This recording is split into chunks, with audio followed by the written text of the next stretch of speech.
Bonjour à toutes et à tous. Alors dans cette vidéo, nous allons continuer le deuxième CM de l'année sur les questions sur les fortes densités. Et ce sera la deuxième partie. Nous allons nous intéresser aux facteurs d'explication qui expliquent ces fortes densités. Alors donc, d'abord, on va voir l'influence des données physiques. Ce qui est intéressant, c'est que sur on va dire les faibles densités, c'est très facile de les expliquer par des causes, on va dire, naturelles. Le froid, l'aridité, l'altitude, heu et en fait, c'est un peu l'inverse pour les fortes densités. Elles ne s'expliquent vraiment que partiellement par ces critères physiques. On a des zones qui ont un climat qui est proche, mais dont le peuplement peut être très différent. De toute façon, on est actuellement dans un contexte où les contraintes physiques, elles peuvent être dépassées. Par exemple, le manque d'eau, peut être dépassé par de l'irrigation, l'excès d'eau par du drainage. On peut endiguer, on peut construire, des barrages, des ponts, enfin, on peut dépasser ces contraintes physiques. Donc il n'y a pas de déterminisme naturel, c'est-à-dire que l'implantation humaine ne découle pas de lois naturelles, mais il y a des influences. Alors cette influence ne s'explique bien sûr qu'en relation avec des facteurs humains et historiques, mais certaines caractéristiques naturelles sont, favorables à une implantation humaine forte, et donc vont être occupées de manière privilégiée. On va revenir sur quelques-unes de ces caractéristiques. Tout d'abord, les basses altitudes. On a plus de la moitié de la population qui vit à moins de 200 mètres d'altitude et 80 à moins de 500 mètres d'altitude. Donc, très clairement, les basses altitudes sont vraiment favorisées pour l'implantation humaine. Autre caractéristique qui favorise le peuplement, c'est les zones de contact entre différents milieux. Par exemple, entre terre et mer, on a les littoraux, ce sont des zones de contact et ils sont très peuplés. Mais c'est vrai aussi, par exemple, sur les zones de contact entre la montagne et les plaines, qu'on appelle des piémonts, sont des zones souvent peuplées. Et ensuite, hem, 3e, grande, caractéristique qui favorise, on va dire, le peuplement, sont les vallées, c'est-à-dire, les zones autour des cours d'eau.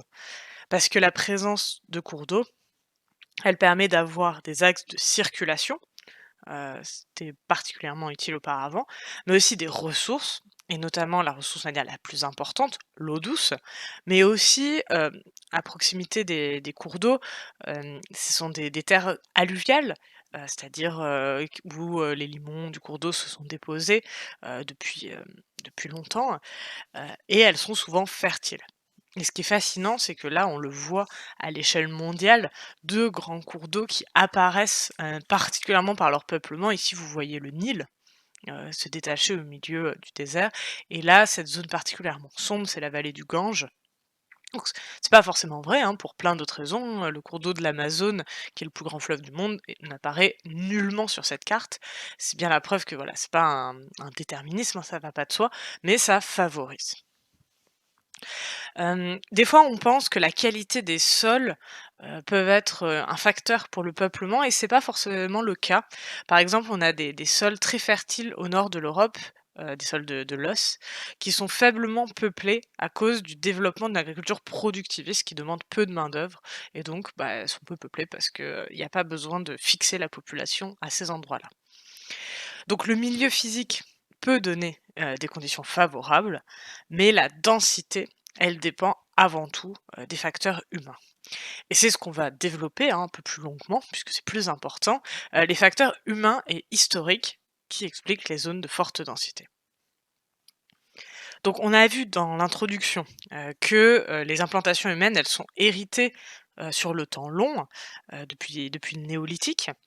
Et là, vous avez une comparaison de 2 cartes, le peuplement de la Terre au 1er siècle et celle en 1800, et on voit, que les mêmes foyers de peuplement, sont importants au 1er siècle et ensuite. Donc les chiffres, c'est à nouveau des estimations de Jean-Noël Biraben, qui est démographe, pour montrer, l'inégalité du peuplement et le fait qu'il se concentre à certains endroits. Hem, on a parlé des foyers de peuplement, et bien en 400 avant notre ère, l'Eurasie, donc Asie, Europe et l'Afrique du Nord représentent 90 de la population mondiale. En 1700, c'est encore 85. Et aujourd'hui, si on fait le calcul, on est environ à 75. Donc même s'il y a une légère réduction, on va dire, de l'écart entre la polarisation du peuplement dans ces zones, donc Eurasie, Afrique du Nord, même si ça réduit progressivement, l'avance que ces foyers de peuplement ont pris, on va dire, s'auto-entretient et voilà, ces zones qui étaient les plus peuplées sont toujours les plus peuplées. Il y a pour expliquer, l'accélération de la croissance, on a eu, bah, la révolution du néolithique, on a dit, l'invention de l'agriculture qui a permis vraiment le développement de communautés humaines, sur des ressources alimentaires plus stables. Puis il y a eu une accélération de la croissance de la population avec la révolution industrielle au 18e et 19e qui est également, à faire avec des progrès qui portent sur l'hygiène et la médecine avec la baisse de la mortalité par la famine ou les maladies. Donc ça explique la croissance, de la population. Donc voilà, premier aspect, le fait qu'on retrouve les mêmes foyers de peuplement, que l'héritage se fait sur le temps long.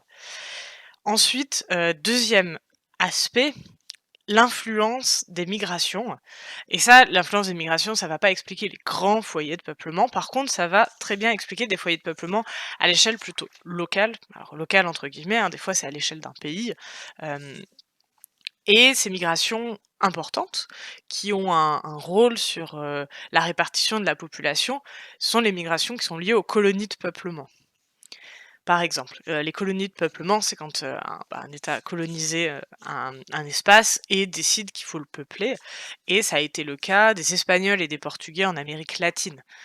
Quand, on va dire au XVIe siècle, ça commence un tout petit peu avant, ça continue après, on des Espagnols et des Portugais viennent s'installer et puis aussi, d'autres Européens, des Italiens, des Irlandais, des Français qui viennent s'installer en Amérique du Nord. Heu des Britanniques qui vont s'installer en Océanie. Donc on est sur des colonies de peuplement et la population qui descend de ces migrants est bien plus importante que, les populations autochtones, c'est-à-dire les populations qui étaient là avant. On va prendre l'exemple des États-Unis, c'est très marquant puisqu'il y a 1,25 de la population qui sont, soit des Amérindiens, soit des autochtones de l'Alaska, donc des peuples, qui étaient là avant la colonisation par les Européens, mais c'est 1,25 de la population. Le reste, c'est, des gens qui sont, qui se sont installés suite à des migrations. Donc la migration explique le peuplement de ce pays qui est quand même le troisième pays le plus peuplé au monde. Donc on a vu, l'influence, l'héritage, les migrations. Troisième aspect, l'importance de l'agriculture et du cadre social hérité de cette agriculture. Je vous rappelle, Jared Diamond, on l'a vu sur le fait que, la révolution néolithique, selon lui, explique les foyers de peuplement puisque certains espaces ont bénéficié d'une diffusion rapide des progrès agricoles au néolithique et ces espaces qui ont bénéficié, de ces progrès sont aujourd'hui les principaux foyers de peuplement. Donc ça montre déjà historiquement l'importance de l'agriculture.